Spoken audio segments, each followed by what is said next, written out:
2019년이 시작되었습니다. 새해가 되면 많은 사람들은 여러 가지 계획을 세웁니다. 그리고 자신이 세운 계획대로 열심히 살아가려고 노력합니다. 그러나 우리가 잊지 않고 기억해야 될 것이 있습니다. 그것은 우리가 계획을 세워도 우리의 길을 인도하시는 분은 하나님이시라는 거죠. 오늘 읽은 말씀 23절 상반절에 보시면 여호와께서 사람의 걸음을 정하시고 라고 말합니다. 여기 사람의 걸음을 정하시고 라고 하는 말은 사람의 걸음을 인도하시고 그런 말이죠. 다시 말하면 우리가 많은 계획을 세워도 그 계획을 인도하시는 분은 하나님이 하신다라는 거지요. 잠언 16장 9절도 이렇게 말합니다. 사람이 마음으로 자기의 길을 계획할지라도 그의 길을 인도하시는 이는 여호와시니라 라고 말합니다. 사람들은 자신이 계획한 대로 결정하며 살려고 합니다. 그러나 우리 신앙이들은 어떻게 됩니까? 내가 계획했다 할지라도 하나님의 인도하심을 따라 사는 자가 되어야 될 줄로 믿습니다. 왜 그렇습니까? 하나님이 인도하시는 그것이 가장 안전하고 복된 것이기 때문에 그렇습니다. 하나님은 우리의 길을 인도하실 때 아무렇게나 인도하지 않습니다. 우리에 대한 놀라운 계획을 가지고서 우리의 길을 인도하십니다. 그 놀라운 계획이 어떤 겁니까? 가장 안전하고 가장 복된 곳으로 인도하시는 것, 그것이 하나님의 뜻입니다. 이스라엘 백성들이 애굽에서 노예로 살다가 하나님의 은혜로 자유를 받았습니다. 그래서 가나안으로 가는데요. 하나님께서 이스라엘 백성들을 애굽에서 가나안으로 인도할 때 어느 길로 인도했습니까? 광야길로 인도했거든요. 광야길은 좋은 길이 아닙니다. 뜨거운 태양밖에 없고 모래밖에 없는 그런 곳입니다. 그런데 애굽에서 가나안으로 가는 길에 이 광야길 말고 블레셋 길이라는 곳이 있었습니다. 그 길은 빠른 길이었어요. 그런데 그 길이 있음에도 불구하고 하나님은 이스라엘 백성들을 태양과 모래밖에 없는 광야길로 인도했습니다. 왜 그렇습니까? 하나님께서 이스라엘 백성들을 가장 안전하고 복된 길로 인도하신 겁니다. 왜 그러냐면 이 블레셋 길로 가려면 누구와 전쟁을 해야 되냐면 블레셋과 전쟁을 해야 됩니다. 근데 여러분 블레셋은 싸움에 능한 민족이에요. 이스라엘 백성들은 어떻습니까? 노예로 있다 나온 자들이에요. 무기가 있습니까? 싸울 줄 압니까? 아무것도 할 수 없어요. 백전백패합니다.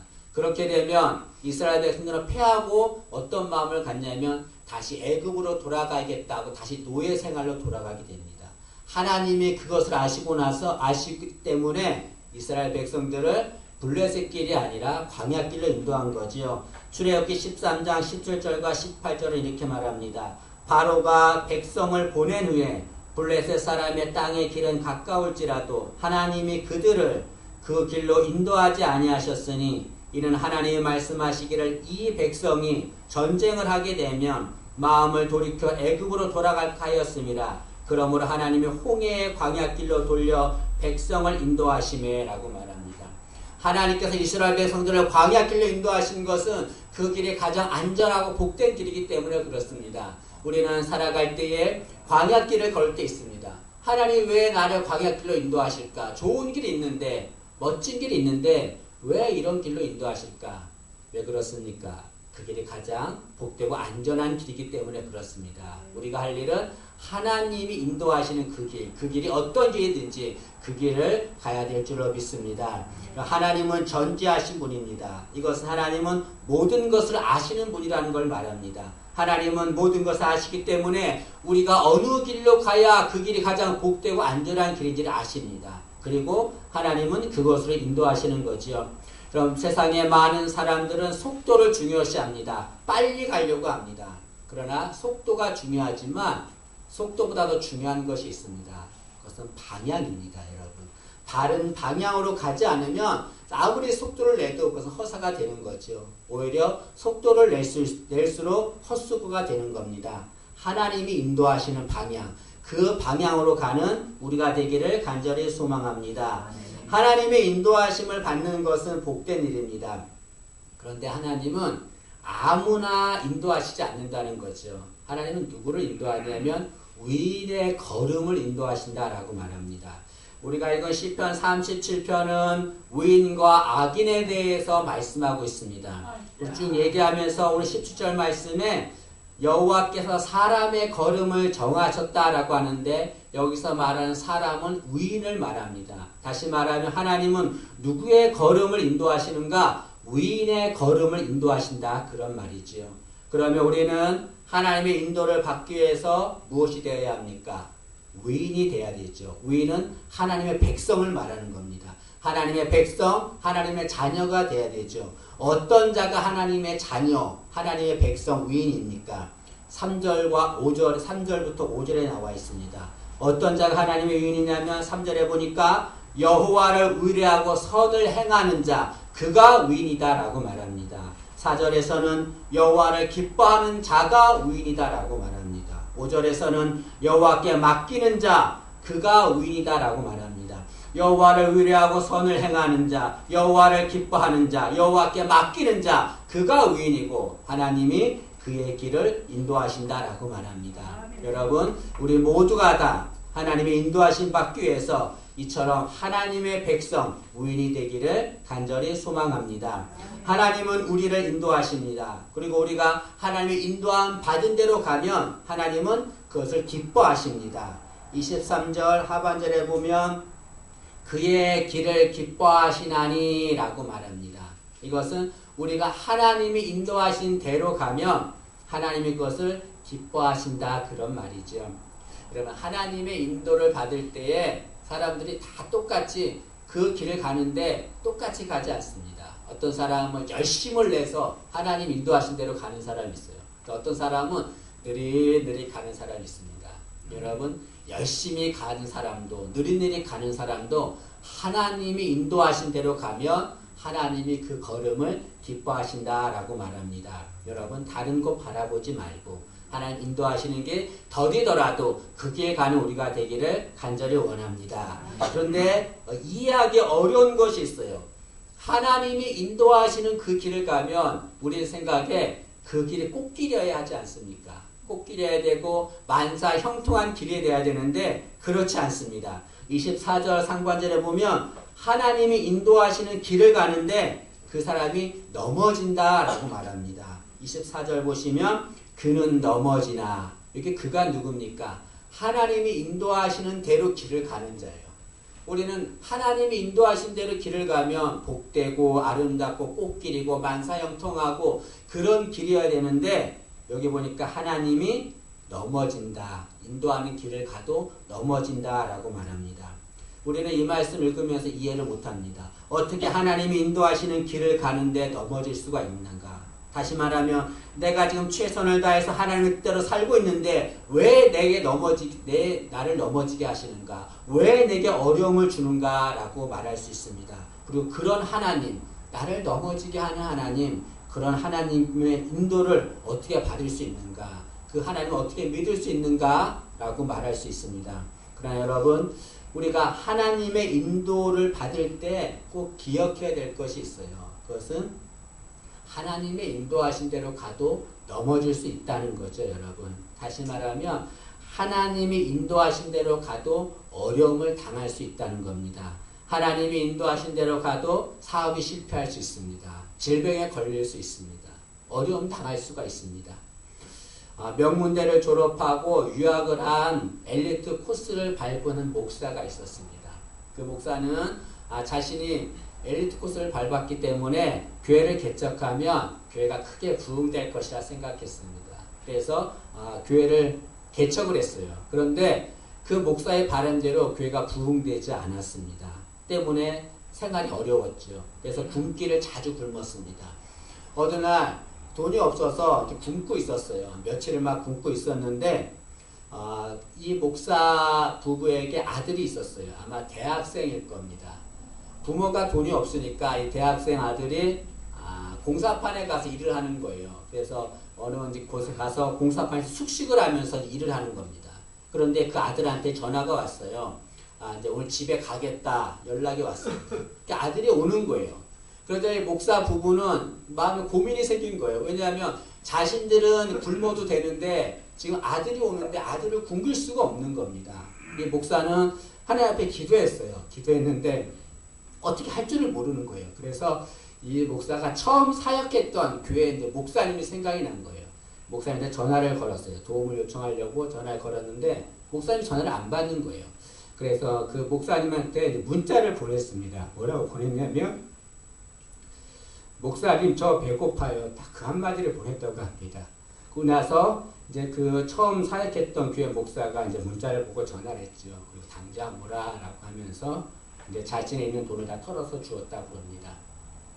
얼마 지나고 나서 그 목사님에게 모 단체에서 우리가 당신을 후원해 주겠습니다 라고 말을 했습니다. 그게 얼마나 좋습니까? 근데 후원해 주겠는데 조건이 있다는 거예요. 그게 뭐냐면 1년에 몇 번씩 자기 단체에 와가지고 사역 보고를 하라는 겁니다. 근데 그 목사님이 거절했어요. 후원받는 걸 거절했습니다. 왜냐하면 그 사역을 보고하는 날들이 다 주일이었기 때문에 그렇습니다.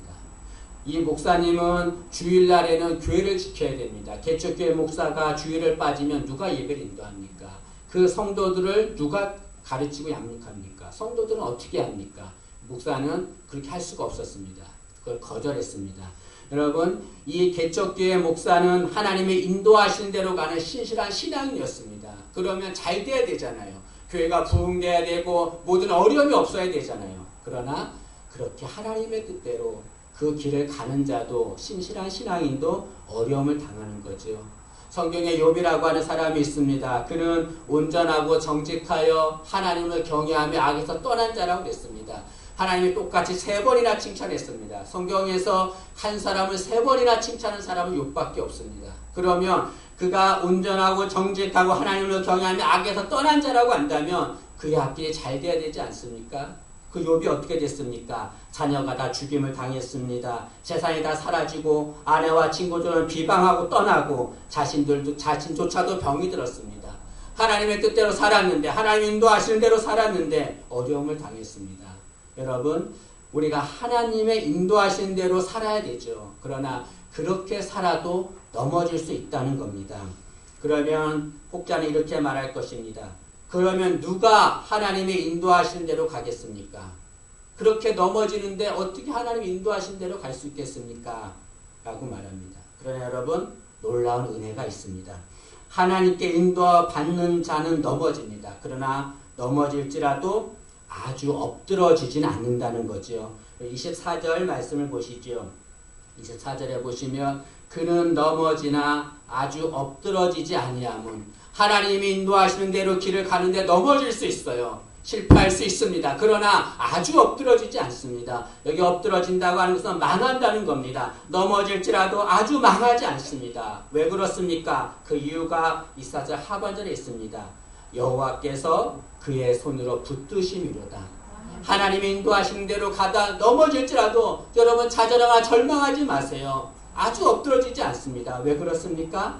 하나님의 손이 그를 붙들어주기 때문에 그렇습니다. 그 하나님의 손은 어떤 손입니까? 능력 있는 손이에요. 인간을 창조하신 손입니다. 우리를 구원하시기 위해서 십자가에 못 박히신 손입니다. 그 능력의 손으로 우리가 하나님 인도하는 대로 가면 하나님이 우리를 붙들어준다라고 말씀합니다. 이 말씀 다 믿음으로 받기를 간절히 원합니다. 이 하나님께서 손으로 붙드신다는 것은 2가지 뜻이 있다 생각합니다. 첫째는 하나님은 우리와 동행하면서 우리를 붙드신다는 거죠. 우리는 길을 가다가 넘어지면 하나님이 어디에 숨어 있다가 넘어질 때마다 나타나서 우리를 일으켜준다, 붙들어준다 이렇게 생각할 수 있습니다. 아닙니다. 하나님은 우리가 하나님 인도하는 대로 그 길을 갈 때 우리와 함께 동행하면서 우리를 붙들어주는 거죠. 여러분, 우리는 하나님이 인도하는 길을 갈 때 혼자 가지 않습니다. 누가 동행합니까? 하나님이 그 길을 계획하신 하나님이 우리와 동행하는 거지요. 또 하나님 우리를 붙드신다고 하는 것은 우리를 언제나 붙드신다는 것을 말합니다. 여기 여호와께서 그의 손으로 붙드심이로다 할 때 붙드신다는 것은 과거부터 미래까지 붙든다는 걸 말합니다. 다시 말하면 언제나 붙드신다는 걸 말하죠. 상황과 환경에 상관없이 하나님 붙들어준다는 걸 말합니다. 이사야 41장 10절에 이렇게 말합니다. 두려워하지 말라 내가 너와 함께함이라. 놀라지 말라. 나는 내 하나님이 됨이니라. 내가 너를 굳세게 하리라. 참으로 너를 도와주리라. 참으로 나의 위로는 오른손으로 너를 붙들리라 라고 말씀합니다. 여기 나의 위로는 오른손으로 너를 붙들리라. 이 말은 너를 언제까지나 붙들어 주겠다 그런 말이지요. 여러분, 하나님의 길을 갈 때에 절대로 좌절하거나 절망하지 마세요. 넘어질지라도 그 넘어지는 것 때문에 두려워하지 마세요. 하나님의 능력의 손이 있습니다. 그 손이 우리를 붙들어 줄 줄로 믿습니다. 우리는 하나님의 손이 붙드시는 은혜를 받아야 합니다. 그러기 위해서 우리는 어떻게 해야 합니까? 하나님이 인도하시는 대로 순종하며 가야 할 줄로 믿습니다. 하나님이 인도하시는 길을 갈 때 이해가 안 될 때가 있어요. 왜 하나님이 이런 길로 인도하실까? 저 길로 가면 더 좋은데 왜 이 길로 인도하실까? 마치 이스라엘 백성들처럼 왜 하나님 우리를 광야길로 인도하실까? 아무것도 없는 이 길로 인도하실까? 이해가 안 될 때가 있습니다. 그러나 그럴 때라도 하나님이 인도하시면 그 길을 가야 합니다. 또는 하나님이 인도하신 대로 가다가 넘어질 때가 있습니다. 그럴지라도 왜 하나님이 나를 넘어지게 할까? 다른 길로 가야겠다 하지 말고 하나님 인도하시는 그 길로 가야 합니다. 꾸준히 가면 하나님께서 능력의 손으로 붙드시고 엎드러지지 않게 할 줄로 믿습니다. 화가 빈센트 반 고흐의 첫 걸음이라고 하는 명화가 있습니다. 이 화면에 나오는데요. 이 그림에 보면은 아이와 그 아이의 걸음을 기다리는 아빠가 있습니다. 이 아이는 이제 첫 걸음을 걷는 겁니다. 그런데 아빠가 어떻게 하고 있습니까? 멀리 서서 두 팔을 벌려 기다리고 있습니다. 그런데 이 아이는 그 걸음을 걸을 때에 절대로 두려워하지 않고 아버지에게 걸어가려고 합니다. 왜 그렇습니까? 왜 두려워하지 않고 걸어가려고 했을까요? 아버지께서 그 벌린 팔로 자신을 붙들어 줄 거라 믿기 때문에 그렇습니다. 여러분, 그 아버지를 믿기 때문에 절대로 두려워하지 않고 아버지께 가는 거지요. 여러분, 아버지는 이 아이가 자신에게 오다가 넘어지면 넘어지기 전에 그 아이에게 달려가 그를 붙들어 일으켜 줄 것입니다. 우리도 마찬가지입니다. 하나님이 인도하시는 그 길을 가야 합니다. 그 길을 가다가 넘어질지라도 절대로 두려워하지 말기를 바랍니다. 하나님의 능력의 손으로 우리를 붙들어 줄 줄로 믿습니다.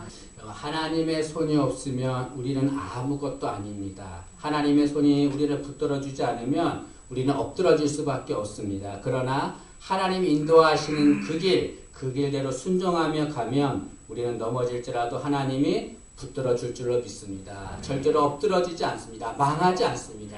하나님은 살아계시고 우리의 가는 모든 길을 볼 줄로 믿습니다. 여러분, 2019년 새해가 됐습니다. 우리가 지금부터 시작해서 어떤 길을 가야 합니까? 하나님이 인도하시는 길, 그 길을 가야 될 줄로 믿습니다. 그러면 하나님의 손이 우리를 붙들어주는 우리 은혜가 우리에게 충만히 임할 줄로 믿습니다.